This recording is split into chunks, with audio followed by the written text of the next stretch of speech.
let's just kick off. Like to start this, what are some of your observations about what your perspective of Australia and how you see it, and just in technology in general, what are some of your perspectives and observations?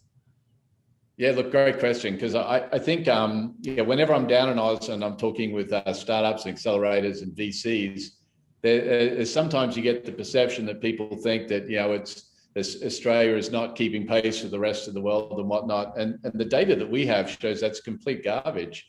I mean, Australia's got 6 unicorns on the go at the moment.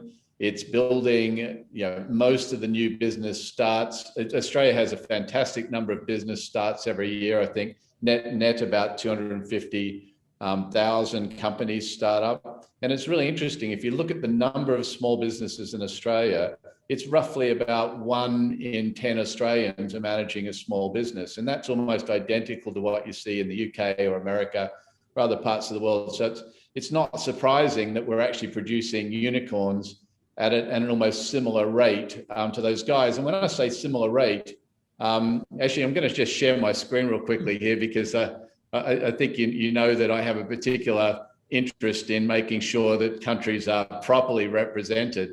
And so what I'm going to share here is just our sort of famous unicorns per capita data that we accumulate. And the great thing I like about unicorns per capita is it allows countries to basically, it's a great leveling effect, right? Because everyone goes, well, look at China, they're so amazing, they've got so many unicorns. Well, actually, on a per capita basis, yes, they're right up there, but Australia has more on a per capita basis. So if you look at this chart's telling us, yes, some small countries like Estonia, Malta, and Luxembourg, have a handful of unicorns, which is amazing for very, very small places. Israel, of course, we're all aware of as a unicorn factory, doing very well. Singapore, where I'm sitting right now, also is a unicorn factory. They're doing very well with 6 unicorns. So basically 1 per million is the way to look at it in Singapore. But then you've got like the US, Sweden, Switzerland, Hong Kong, the UK, Lithuania, which is another small country. And then you've got Australia, South Korea, Finland, China, Germany.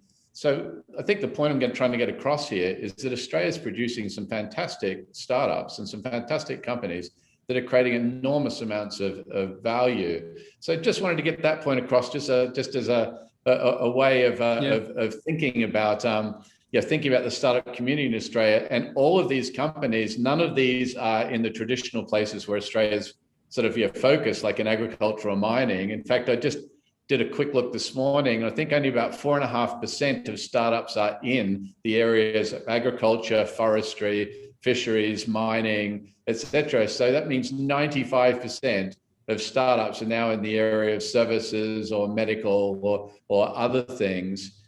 So that's really something. That means that as a country, we've really transformed and come a long way towards joining this global sort of startup ecosystem. But I just think these are phenomenal numbers.